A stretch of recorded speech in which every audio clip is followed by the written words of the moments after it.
nibuka ingoma. Okay. Ngenkathi ke kuliwa leyo mpi ke they fought balwa then ngenkathi lesingelo siziwe emhlabeni zaziwa ngeweight enkulu emhlabeni zifika zishaya umhlaba. Remember ukuthi bayinamaphiko.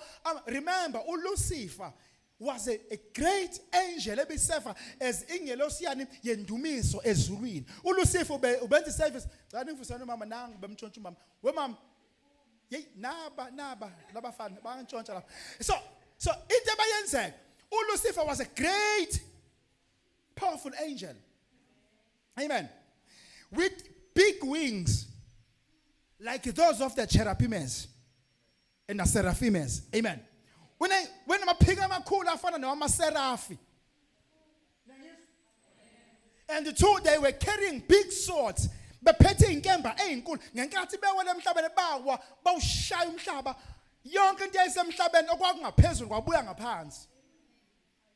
Amen. So umhlaba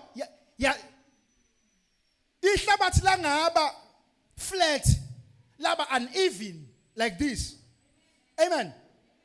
Because balwa up until, remember, kuthiwa even the stars of the heavens izinkanyezi zezulu nabo babeyidonsa ngemsila yabo nangamaphiko bewa nezinkanyezi bonke bewela phansi. Usho njalo uIsaiah. Amen. So kwavutha emhlabeni kwasha yonke into eyikhona ihlahla. So umhlaba waba yinto engeke isekwazi ukuphila ini ukuba nani nempilo. Then the earth was formless, unhealthy for the inhabitants. Amen. So then from verse number 2 sesiqala kabusha ke manje senzani usiqala kabusha umhlaba wenziwani uyalungiswa manje again. Amen. Kulo 6 days okukhulunywa u6 days wokudala komhlaba uqala emva ka verse number 2. Amen. Uqala emva ka verse number 2 sekuqalwa phansi kufomo kabusha ini umhlaba ngoba usathana nengelo zakhe basenjani sebudestroyile. So uma ke uPaul ethi he was there living before the creation. Ushalo ukuthi ngaphambi kokuba kudalo lomhlaba thina sesiphila kuona because thina lo sesiphila kuona manje owesibili. Okay. Ngolimi nizoluzwa kahle angithi ke owesithathu. Why ngithi owesithathu? Remember the flood of Noah. Uzamxolo nakhumbula? Uzamxolo owabhubhisa everything. Then kwaqalwa phansi kwaba nabantu abasha. Nakhumbula? Because bonke abantu bafa. Ngenxa yokuthi abantu kwangena the family of Noah emkhunjini. Nakhumbula? So thina we are living kulomhlaba lo womkhumbi kabani kaNoah. Nangizana so kusho ukuthi lemhlaba mngaki. So awusezukuba khona komunye umhlaba kule cosmos le. Nangizwa? Because yonke into inamba yasezweni ihamba in.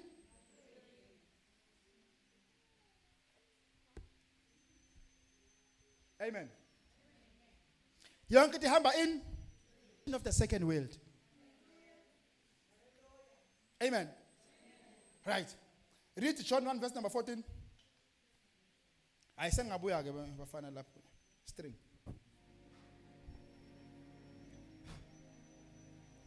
Verse 14. Ulizwi waba inyama. Ulizwi waba inyama. Thatha zodumo thatha ngeNIV. Good news or NIV.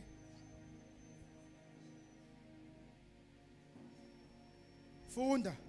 John chapter 1 verse 14. If you have NIV, I think NIV will put it.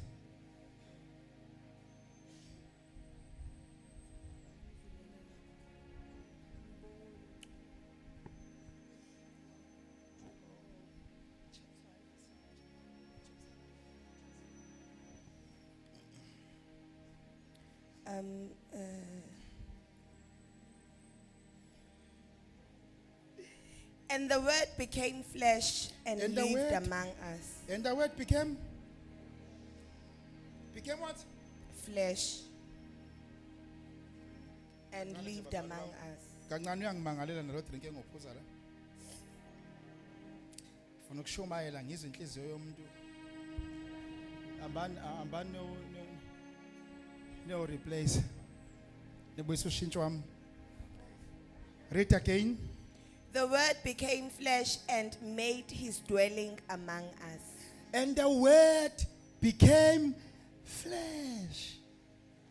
And he made his dwelling among Us. So meaning ukuthi ulizwi waphenduka ini inyama wahlala phakathi. Hayi kodwa bazalwana ke sikhulumeni wahlala kuphi? Phakathi kwethu. So ngamanye amazwi ulizwi the very same word that was being uttered in verse number 1 ku chapter 1 ku Genesis wabe seshintsha ku Acts number 3 emhlabeni wesithathu wangabe saba ulizwi. Khona bazalwane wangabe saba yini? Washintsha waphenduka yini? Ngiyacela mzwakhe ungidlalele keyboard. Ngoba ngizongakhokhi ngizongakhokhela ngempela. Ngicela ukushumayela manje.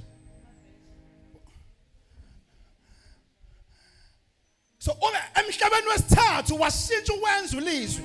Remember, emhlabeni wokuqala waba yini? Yizwi. God said let there be earth and heaven. That is the first world. Ku second world wabe sewulungisa umhlaba ngani ngezandla zakhe. Ku third world manje ke the very same person obe chapter 1 verse number 1 akasabuyi ke manje seyizwe likhulunywayo. Usebuya ke manje usezoba inyama ke manje usengena kuMaria. Jesus. Hallelujah. Hayi nina kodwa bakithi. Jesus. Okay. The very same God womhlaba wokuqala, womhlaba wesibili, womhlaba wesithathu.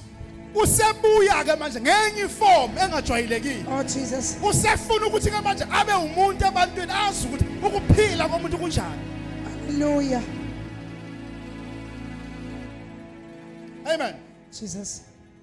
Remember. Ayengilungisi. uJesu is God. Jesus is Mangunomuntu obhizi ukhuluma nawe uyabuza imibuzo bamtshela ukuthi uJesu is God.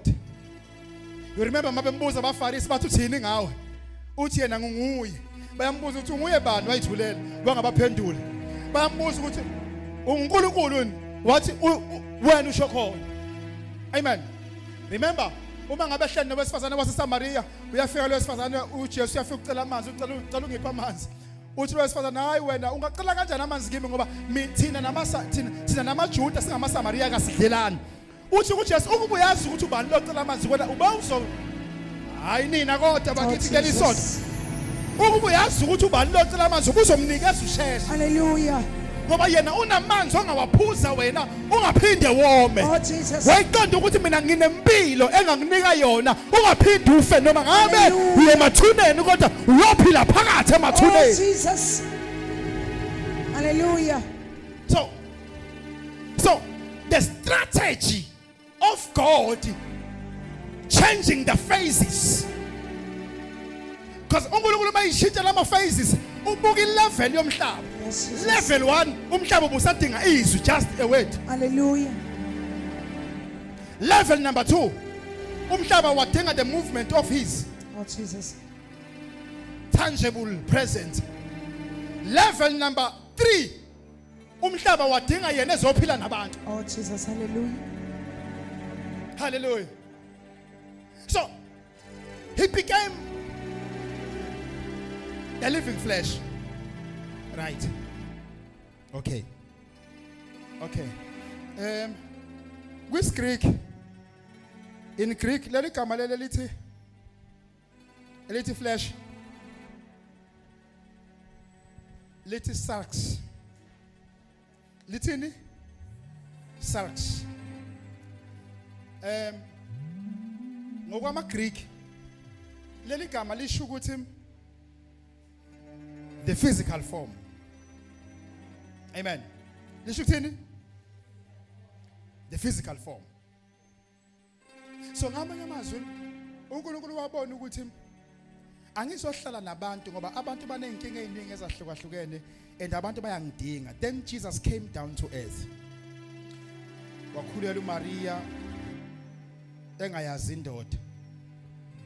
Bathi mabebuza kuthiwa Maria wena ubekelwe ukuthi uzoshada noJosepha. Senilalile yini? Wathi uMaria ngilitshitshi namhlanje kodwa ngikhulele. Have you heard a person ever pregnant kodwa elitshitshi? Kwaqala ngoMaria intombi madoda yakhulela ingayazi indoda. Kwaqala nxa kwenzeka imiracle kwenzeka isimangaliso. Ngenxa yokuthi kwakushintshwa izwi liphendulwa liba umuntu ngoba makuzokwenzeka isimanga sangempela wokwazi ukuthi uzobona ngoba kushintshwa izinto eziyinecha zishintsha zibe into engazeki ngoba uNkulunkulu masokwenza isimanga akayisenzi isimanga uNkulunkulu ngento eunderstandwa ngabantu. Hallelujah. Nangizwa ukuthi ngithini? Jesus. And iBhayibheli ngicela ninganyuki kakhulu nginciphise lawo ma-keyboard. And iBhayibheli lithi uma uNkulunkulu ezoshintsha the state of word. Ezoshintsha izwi eliphendule libe inyama. Kwamele kubulawe ama-rules of nature. Oh Jesus. Because kunezinto engaguquliwe empilweni yakho ngoba wena usaphila under the rules of nature. Yes, Jesus. The rules of nature yiwona kuvimbayo uma ngabe ubona isimanga ubona uNkulunkulu noma ngabe kuthiwa kuvela ingelosi uyaphika. Hallelujah. Noma ngabe kuthiwa kukhulunywa ngesimangaliso ngemiracle wena uyaphika ngenxa yokuthi you have the rule of nature. Jesus. The rule of nature is the principle that bounds the work of the Holy Spirit. Oh Jesus. But when God wants to do something, He will overcome and overthrow the rule of nature. Hallelujah. Hallelujah. Jesus. Nezinye izinto lapha engakenzeki njengoba ngisabanjwe i-rule of nature. And mhla kwashintsha lento emqondweni wakho yokuthi into ethile ngeke isiyenzeke because of Hallelujah. this and this. Okwazi ukuthi uyaqala lapho noma usengaphansi kwamandla emvelo. Oh Jesus. Hallelujah. Can I preach as I feel?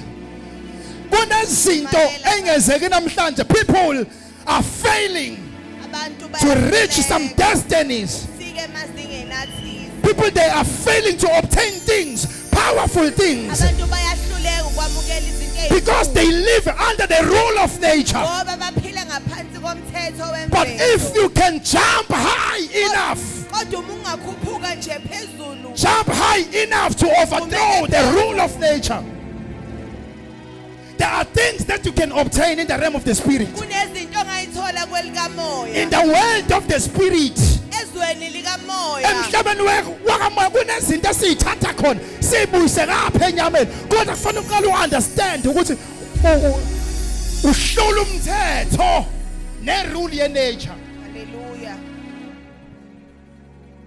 Ingani nina when you don't believe ukuthi you can drive a car ungakaze uyifunda. I have told you a story 2020 2015 no 2013 ingelosi za drive imoto yami ngisuka eMaritzburg angaze ngikhumbule ngikhokha ama toll gate and ngawait umuntu angaba nayo wayidakiwe flat elele flat ngisuke yogijima eMaritzburg eHerigwara sibizo Willis Mchunu bese uMEC waka transport ngiqashwa ngiyoba i-traffic cop. Ngibuya kude kwafika kwafa abantu abawu4 phambi kwami